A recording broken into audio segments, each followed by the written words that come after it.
खेमका और आप देख रहे हैं समाचार टाइम 24। आपका स्वागत है हमारे प्रोग्राम देश विदेश में। अफगानिस्तान के काबुल में 1.5 महीने पहले अगवा हुई जूडिथ डिसूजा को सकुशल रिहा कर लिया गया है। विदेश मंत्री सुषमा स्वराज ने यह जानकारी ट्वीट करके दी। जानकारी के मुताबिक जूडिथ शनिवार शाम तक दिल्ली पहुंच जाएंगी। इसके बाद वे कोलकाता जाएंगी। स्वराज ने जूडिथ की सुरक्षित रिहाई के लिए अफगानिस्तान में अपने एम्बेसडर मनप्रीत बोहरा को बधाई दी। इसके साथ ही उन्होंने अफगानिस्तान प्रशासन को इस मुहिम में मदद करने के लिए शुक्रिया भी कहा। जूडिथ के भाई जेरोम ने शुक्रवार को ही राजधानी दिल्ली में स्वराज से मुलाकात कर अपनी बहन की सुरक्षित रिहाई के लिए मदद मांगी थी। जेरोम ने बताया था कि उन्होंने विदेश मंत्री सुषमा स्वराज के निवास पर जाकर मुलाकात की। स्वराज ने उन्हें भरोसा दिलाया था कि जूडिथ को वापस लाने की हर संभव कोशिश की जा रही है। उनके भरोसे से उम्मीद जगी कि मेरी बहन जल्द घर वापस आ जाएगी। जूडिथ के परिजनों ने पहले प्रधानमंत्री नरेंद्र मोदी को पत्र लिखकर उसकी सुरक्षित रिहाई के लिए अपील की थी। संदिग्ध आतंकवादियों ने 40 साल की जूडिथ को 9 जून को काबुल में उनके दफ्तर के बाहर से अगवा कर लिया था। जूडिथ वहां आगा खां फाउंडेशन के लिए वरिष्ठ तकनीकी सलाहकार के रूप में काम कर रही थी। जब उन्हें अगवा किया गया था उसी हफ्ते वह अपने घर कोलकाता लौटने ही वाली थी। जर्मनी के म्यूनिक के एक शॉपिंग सेंटर में अंधाधुंध फायरिंग हुई। इस हमले में 10 लोग मारे गए हैं, जिसमें से एक खुद हमलावर है। पुलिस ने जानकारी दी कि म्यूनिक के शॉपिंग सेंटर में एक 18 साल के युवक ने फायरिंग की। इस युवक की पहचान ईरानी मूल के जर्मन नागरिक के तौर पर की गई है। पुलिस ने यह भी बताया कि हमले में मरने वाला 10वां शख्स खुद हमलावर ही था, जिसने फायरिंग करने के बाद खुद को भी गोली मार ली। इससे पहले हमले में 3 बंदूकधारियों ने शामिल होने की बात कही जा रही है। यह हमला दक्षिणी जर्मनी के म्यूनिक शहर के ओलंपिक स्टेडियम के पास स्थित ओइजेड शॉपिंग सेंटर में हुआ।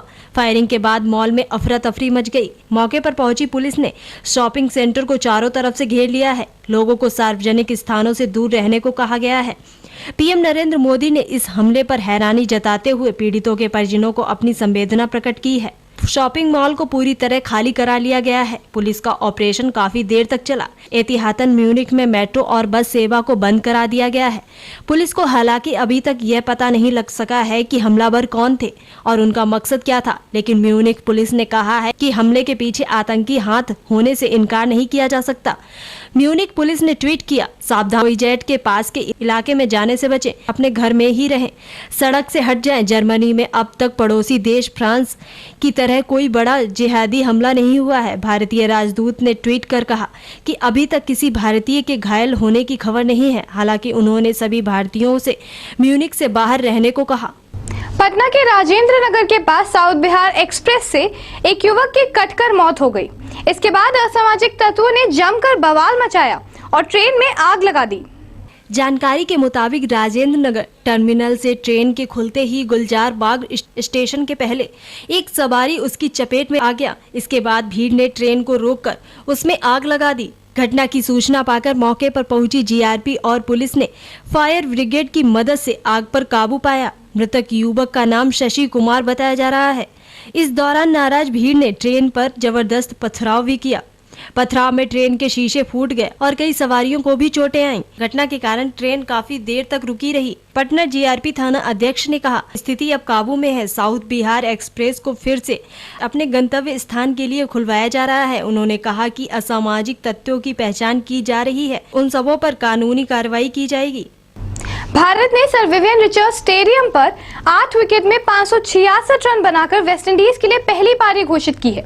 इन 566 रनों में से 200 रन अकेले विराट कोहली के हैं। भारतीय बॉलर मोहम्मद शमी ने राजेंद्र चंदिका को 16 रनों के स्कोर पर आउट किया। मेजबान टीम पहली पारी की तुलना में अभी भी 535 रन पीछे है। उसे पहले फॉलो ऑन बचाने के लिए खेलना होगा। स्टंप्स तक क्रेग ब्रॉथवेट और 11 और नाइट वॉचमैन देवेश बिशु बिना खाता खोलना। शमी ने चंद्रिका को विकेट के पीछे रिद्धिमान साहा के हाथों कैच कराया। उस समय वेस्ट इंडीज 30 रनों पर खेल रही थी। इससे पहले भारत ने अपनी पहली पारी 8 विकेट पर 566 रनों पर घोषित कर दी।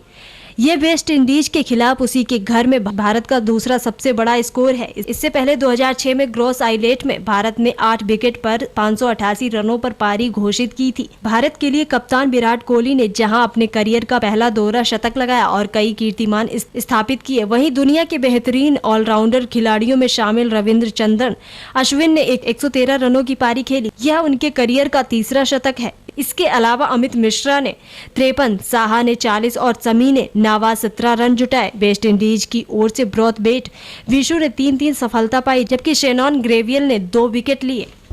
मध्य प्रदेश के ग्वालियर में एक 3 साल का बच्चा खुले बोरवेल में गिर गया।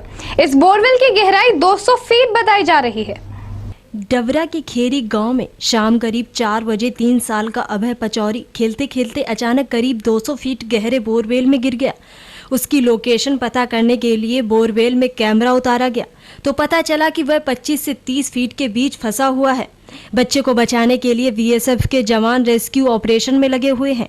इसके अलावा प्रशासनिक अधिकारी भी मौके पर मौजूद हैं। अभय को बचाने के लिए बोरवेल के आसपास गड्ढा खोदा गया है। गड्ढे में ऑक्सीजन की सप्लाई भी की जा रही है। वहीं विशेषज्ञ डॉक्टरों की एक टीम भी मौके पर मौजूद है। रेस्क्यू ऑपरेशन के लगभग 17 घंटे से ज्यादा हो चुके हैं। बोरवेल के अंदर बच्चे पर नजर रखने के लिए जो कैमरा लगाया गया है, उससे मिल रही लाइव तस्वीरों पर पास में बैठे डीएम और दूसरे अधिकारी लगातार नजर बनाए हुए हैं। फिलहाल वक्त हो चला है एक ब्रेक का, और ब्रेक के बाद हम आपको बताएंगे विराट कोहली के दोहरे शतक के बारे में।